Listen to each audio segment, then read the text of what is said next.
he had eaten 50. 50? The old record.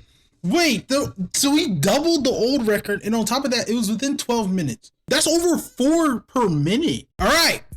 And today we've got How One Hot Dog Cost a Man His Freedom by CurtRichy. So, crazy thing, this dropped yesterday.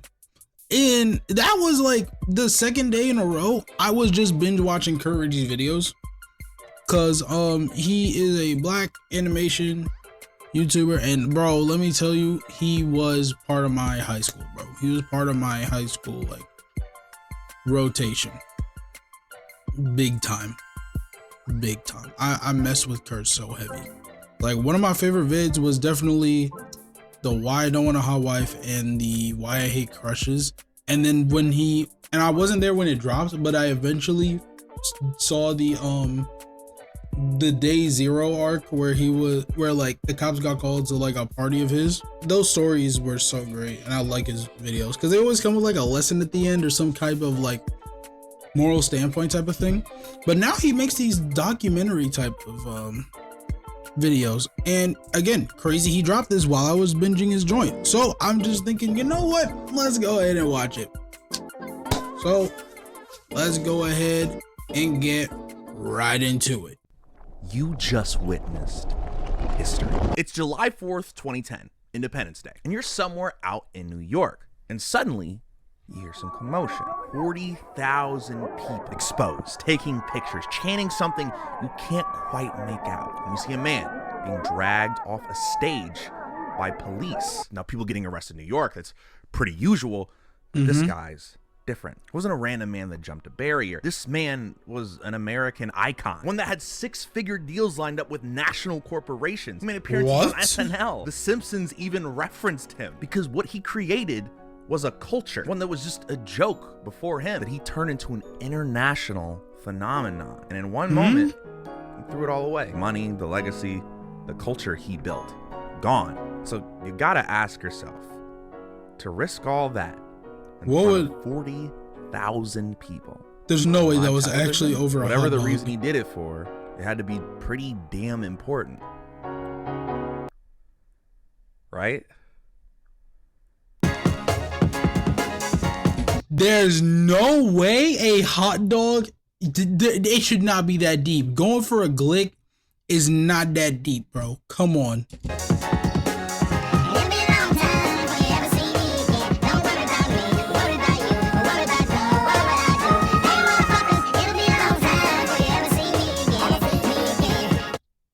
Okay, so I'd like to talk to you about the longest, most consistent relationship I've had in my life.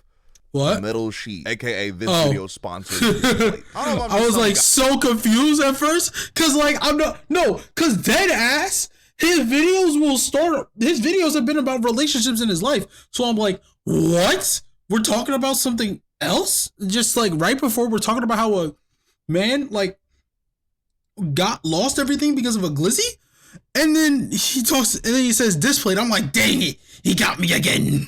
32% off too, or 35 something about you. But to understand how eating a hot dog became a crime, we gotta go back 9 years before that arrest to a time when nobody knew who this man was. It's 2001, Coney Island, 4th of July. There's a stage set up in front of Nathan's Famous. You know, Nathan's Famous, like the hot dog brand. And a sizable crowd is starting to gather beside. Oh yeah, no, Nathan's is like that though. I will say, like, I used to think it was like an overhyped hot dog brand. Like it was just one of the overhyped commercial hot dog brands. But you go to a fresh Nathan's spot, them joints, low key, like their hot dogs slap.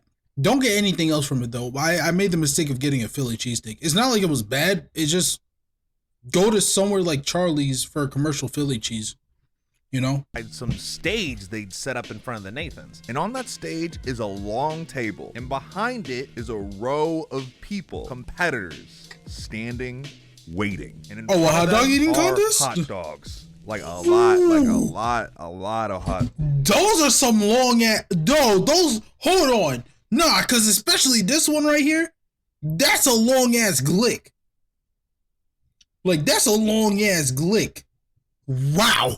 dogs, bro. See, what we're looking at is the annual Nathan's Famous hot dog eating competition. Something that's been happening every year since 1972. And it's been a tradition. Not necessarily a spectacle, but tradition. Whoever could put down the most hot dogs in 12 minutes wins. Now, the world record was 25 hot dogs. Say world record. That's not bad in 12 minutes, actually. That's roughly 2 hot dogs per minute. Two per minute is a solid time for a hot dog, especially if it's those extra long ones. But again, it's just these niggas here. And that number had barely moved in years. Now, the guys who competed were mostly big dudes. I mean, that makes sense, right? Makes Bigger sense. stomach, bigger room. So there was a lot of weird looks when a 5'6", 144-pound guy from Japan walked up to the table. What Obviously, the nobody heck? worried. Now, this dude's name was Takeru Kobayashi, a Japanese citizen here in the U.S. So the thing about Kobayashi is he had made a name for himself out there. In Japan, eating competitions was fairly normal at this time, like TV Champion and Food Battle Club. But those shows were different. It was about the theatrics. This was about the sport. America was where the real competition was. And the defending competitors probably looked at homeboy and was like, all right, good luck, gang. But in truth, they should have been terrified, because when that competition started, something was immediately wrong. Not wrong like bad, like wrong like what the fuck am I watching? Kobayashi wasn't eating like everybody else. While other competitors were stuffing whole hot dogs in their mouths and struggling, Kobayashi had a system. He broke the hot dogs in half before eating them, and then, fucking disgusting, dunked the buns of water in so they slide down easier. Now, for a lot, you know what? It's crazy, because I'm like, I was thinking he would do something like that, but then I'm like, no, they probably only did that in a regular show, though, because that immediately reminded me of how the dude who beat the Excellent Challenge in regular show first broke the biscuit and mixed it in the water. That immediately made me think of that, but that's smart. That's smart. a lot of y'all who might be more familiar with this now, that's the common method that is used today. He was the one who invented it. And when the clock hit 0, he had eaten 50. 50? The old record. Wait, so he doubled the old record, and on top of that, it was within 12 minutes. That's over 4 per minute. Oh yeah, because he would like break them in half, water, that's already 2. Oh wow, 4 per minute is nearly 4, a little over 4 per minute. Because 4 times 12 is 48, so a little over 4 per minute. Wow, or just about.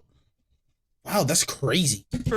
Was 25. Bro doubled it in his first American competition. To put this into perspective, this wasn't like an incremental improvement. This is like if someone showed up the Olympics and just shattered Usain Bolt's record. There's a documentary that talks about it, ESPN's 30 for 30, the good, the bad, the hungry. One of the quotes from the guy was, "The rules of the universe do not apply to the 144 pounds that compromised Takeru Kobayashi." That's a crazy glaze. He's an alchemist that has transformed athletics into mathematics, mathematics into poetry, and poetry into history. Damn. Insane glaze. I mean, deserved. Like in our eyes, this is a foreigner coming and shattering a record in our country, but still insane glaze. Like, is that serious? Like I'm saying, well, it was. And overnight, Kobayashi became a star. But he wasn't the only thing that blew up that day. Since we pulling up on the E-way, make me wanna hit the floor like freeway. See, before Kobayashi, there wasn't really an infrastructure for competitive eating. It was just niggas eating food fast sometimes. But Makes after sense. that 2001 appearance, suddenly there was money. Sponsors wanted TV networks wanted coverage. Where there's money, there's going to be someone there to organize it. This is where Major League Eating comes in, or MLE. There's a major league for eating? I thought it was just like a big community of like a Discord or something. Like, I thought it would just be like Facebooks and Discords, and they would all eventually like be competing locally. I never knew there was a major league. That's crazy. Governing body of competitive eating. And more importantly, this is where George Shea comes in. Now, George Shea is chairman of the MLE. You ever seen footage of the Nathan's contest? You've seen him. He's the guy in the straw hat doing the overtop like carnival banter introduction. But what most people don't know is that George was running this. He wasn't just a host, and he understood something crucial about what happened that day. Kobayashi wasn't just a champion. He was a story. and stories sell. So here's the narrative George built. Every July 4th, Independence Day, it'll be America versus Japan. And bear in mind, it's the most American holiday possible. And who has the hot dog title? A foreigner. It was perfect. It was ramen itself. And Kobayashi. And on July 4th? Nah, bro, it's crazy. He delivered every single year. 2001, 50 hot dogs. 2002, 50 and a half. 2003, kept it light, 44 and a half. 2004, back up with 53 and a half. 2005, 49. 2006, 53 and 3/4. He wins every year. 6 consecutive championships. He was a legend. This nigga became the LeBron of eating hot dogs, bro. Oh my gosh. There's actually no way. There's no way, bro, became the LeBron for the major league of eating. Oh my gosh. A god. And because of Takeru, the MLE in competitive eating grew as a whole as well over those 6 years. I would imagine. Nathan's Famous competition began to grow and grow in size. There's starting to become more TV coverage in the US for eating stuff. He started to go on shows and competing live. Bro, he even competed against a literal bear. Fucking absurd. Oh my gosh. The double click just straight. That, oh my gosh. Once, he lost. But I would imagine he lost. Like, he was so big. Bro was on Saturday Night Live. He was referenced on The Simpsons. Like, bro, these niggas took this shit seriously. Someone in the documentary said, compare Kobayashi to Tiger Woods is a slight against Kobayashi. And what's crazy, that wasn't much of a stretch. He was that nigga. He wasn't just a competitive eater. He was a phenomenon, a mainstream celebrity, and Americans loved him. But here's the important part. Kobayashi and MLE grew together. Before him, competitive eating was a joke. And after him, it was a sport. He essentially created a sport. There was money involved, cash prizes up to $10,000. Winner getting 10 grand for the Nathan's hot dog contest. For usually winning the Nathan's Famous. He did that with MLE. And they made him an icon in America. It was a partnership. They needed each other. But there's one more detail that made America even more important to Kobayashi. See, back in January 2002, a 14-year-old kid in Japan was having lunch with his friends, and they decided to have a speed eating contest, imitating what they'd seen on TV in shows like Food Battle Club. You know, the same shows that Kobayashi had come on. One of the kids had choked on bread and passed away. Now, the backlash was immediate. Japanese networks pulled competitive eating shows off the air all over. And for 3 years, competitive eating in Japan was essentially dead, which meant America wasn't just where Kobayashi found his fame anymore. It was the only place he could compete. He was the US's guy. For now. I like this music selection. It's now 2007, and a new guy is hitting the scene. Joey Chestnut. 6'1" white boy from California, built way different than Kobayashi. Now, he's been competing for a little bit and had seen Kobayashi as an idol and even competed against him a few times. But now, he's less of an idol, more of a rival, because Joey was getting good. And during Nathan's Famous in 2007, for the first time in 6 years, Kobayashi loses. It was close. Chestnut ate 66 hot dogs to Kobayashi 66? 63? Not only were you destroying your old record that you set again, 66? Then someone else comes in and eats 66 hot dogs in 12 minutes? Nah, I don't even think I can eat 6 in 12 minutes. I don't think I could go beyond 6 in 12 minutes, to be honest. Nuh-uh. No. Which is higher than he'd ever gone before, but it was still a loss.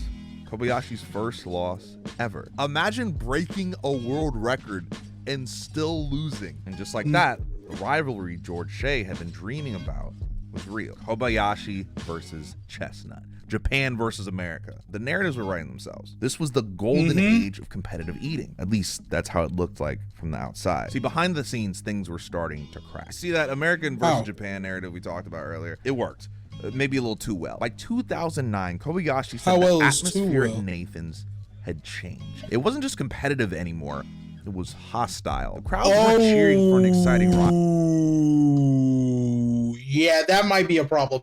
That might be a problem when it gets when it starts to get like that, we might have a slight problem. Starting to be American. Rivalry. They were booing him. The guy who built this whole thing. The guy who I'm saying, like, that was crazy. Matter. Now, George Shea. Wait, no, that is crazy. Booing the guy who essentially lifted up your entire community off his first performance. Like, come on, be fucking for real. To or not, had positioned Kobayashi as essentially a villain for years. This is an American holiday, not American win. How tragic. And he was doing it on purpose. It was good for TV, good for the story, but Kobayashi was really living this story. That new freedom he found in America was not really that free anymore. Even though the joy was gone, even though the crowds had turned, and even though the MLE was about to make things a whole lot worse. All right, so while this is all publicly happening, the rivalry, the losses, the hostile crowds, there's another battle happening behind closed doors. Contract negotiations. The MLE wanted Kobayashi locked down exclusively. And the negotiations went like this. Now, their first offer was $25,000 to participate in 4 Nathan's related events, plus a $100,000 bonus if he won all of them. Sounds pretty decent, but here's the catch. If he wins all of them. The contract required exclusivity, meaning if he signed, he couldn't compete in any other eating competitions that weren't run by them. Can't lie though, I don't know if I'd mess with that too much. Because here's the thing. If you rely on eating this is before social media. So you can't be like eating competition and then I can get myself off social media. But the thing is, I would argue that that's like the worst possible thing, because say you don't win every competition, you're getting $100,000 a year, yeah, but it's like you can't compete outside of that. Or if they don't allow you to, you don't go on TV to compete.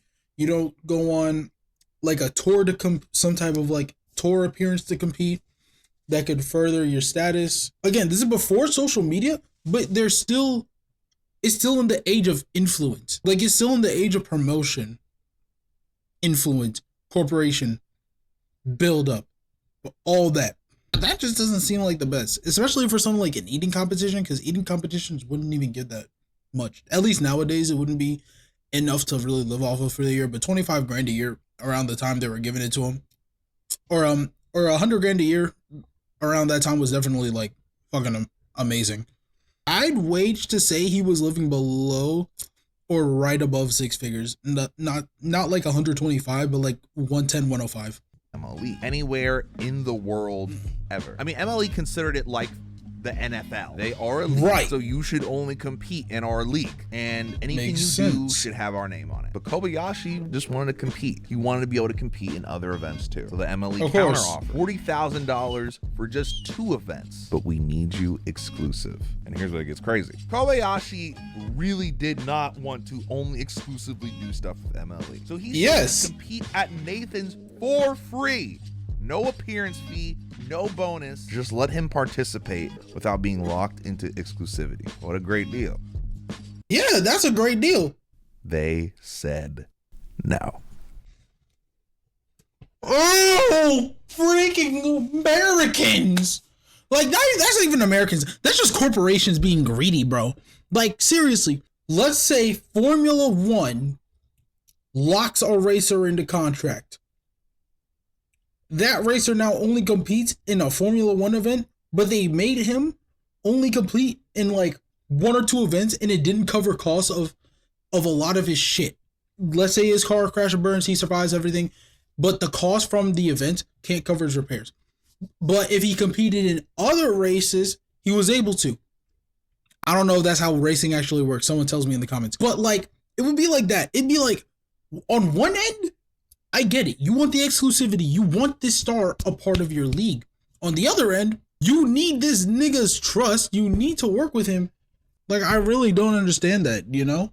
They said no to free. Now, there's a BuzzFeed no article to free talking about this, and it says the MLE 210 and 211. Oh, wow, I said 210. 2010, 2011. Hey, what's up? But insisted on exclusivity, meaning Kobayashi's guaranteed salary from anything related to competitive eating would be $40,000. Emily was still emailing James at 2 a.m. Hey, thanks for the follow. The night before 2010 contest, begging her. Wait, what? Begging her to get Kobayashi to sign. Kobe goes right to them and say, I don't want any money. I'll be in it for free. You get your press. I get my press. I eat hot dogs. And then I have my own thing and be a free agent. They wouldn't do it. That's when Kobe was like, okay, it's not even about the money to them either. He was emailing him at 2 in the morning, begging him to sign. They needed him. Despite Joey Chestnut being on the up and up, he was still their biggest star. He was the guy who made competitive eating a real thing, but they would not budge on exclusivity because it wasn't about the money, it was about control. Put Kobayashi in a strange position. So like think about it for a second. Japan had already taken competitive eating away from him. After that student passed, the whole industry was shut down. America was supposed to be different. America was supposed to be a place where he could just do his thing. And now that MLE was telling him, you can compete here, but only if we own you completely. It wasn't freedom anymore. It was a different kind of cage. So what happened? Kobayashi said no, and he was banned from Nathan's. The contest that made him Ponan.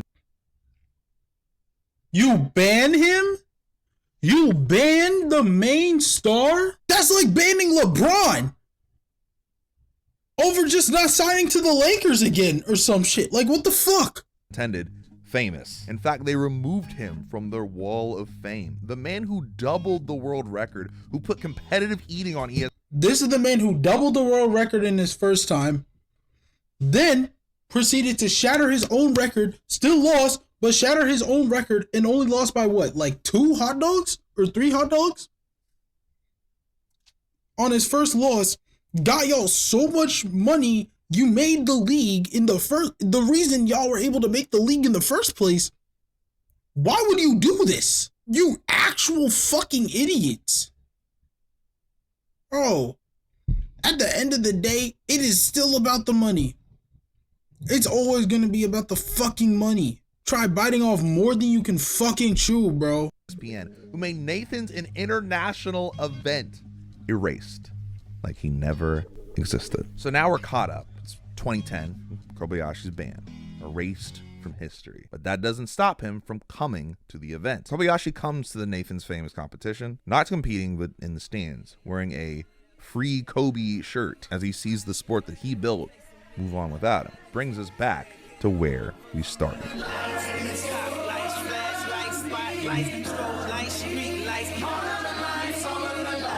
July 4th, 2010, Coney Island. And there are 40,000 people packed in to watch the Nathan's Famous hot dog eating contest. Long way from those humble beginnings. Started by Kobayashi, who is not competing. Joey Chestnut stands on the stage with Kobayashi in the crowd. He's not competing. He's just there watching as the contest happens on the stage that should have been his. But the crowd notices him and they start chanting, "Let him eat!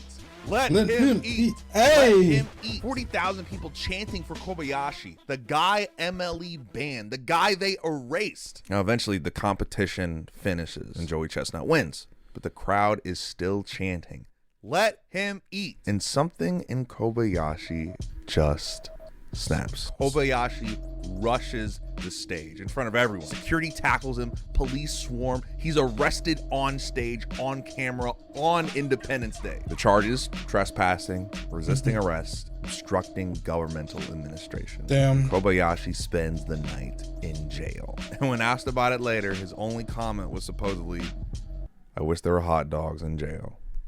The irony is odd. Believe it or not, George Shea was eating it up. In an interview, he said, when Kobayashi stormed the stage, it was phenomenal. Was it great for press? Yeah, it was phenomenal for press. But Kobe wasn't doing this to fulfill a narrative. Fuck that guy, this honestly. was really how he felt. And what he strung turned into something real. MLE got their content.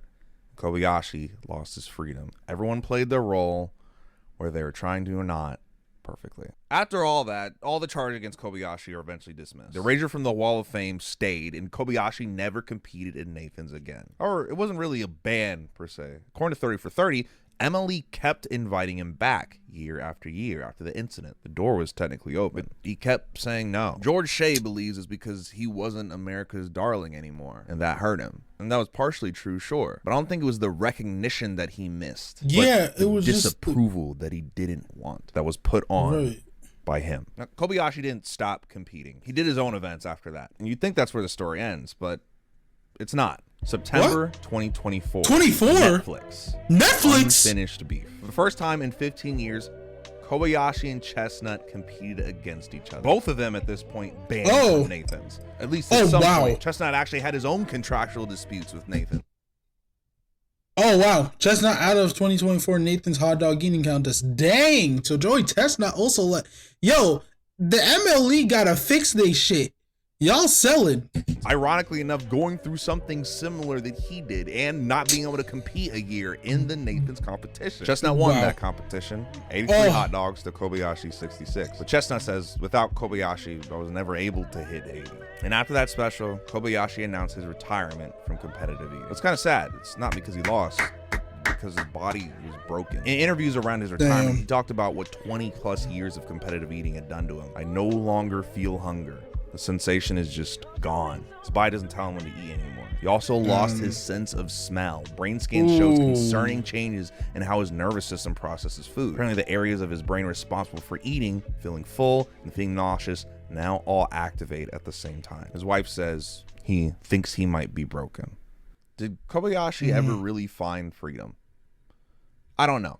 Maybe briefly, at least. I mean, he found the freedom to compete when Japan wouldn't let him, and lost it when the MLE demanded control. He found freedom outside their system, but at the cost of his legacy. And now he's free of competitive eating entirely, but only because his body won't let him continue. Maybe freedom never really was the point. Maybe it was always about control. Who has it, who wants it, and what you lose trying to get it, and how it affects real people. A 23-year-old kid from Japan showed up to a hot dog contest in 2001, looking for a chance to compete. And 23 years later, a hot dog cost him everything. His platform, his legacy, his body, his freedom. And I didn't think I'd say this, but there's something to be learned from that.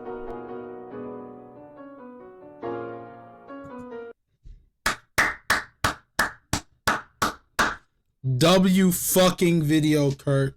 W fucking video, CurtRichy. And also, fuck George Shea. Fuck him. Holy shit. That nigga actually was the fucking worst. Like, all bro wanted to do was compete in the sport he built. By the way, he built this shit. Wanted to compete, but nah. They wanted to do what corporations and contract type of people do. Control and exclusivity. Every damn time, bro. Every damn time. To let people have a little bit of freedom. Like, it wasn't even about the money for them at that point. Because he said he'd do it for free. No appearance fee. But they didn't care.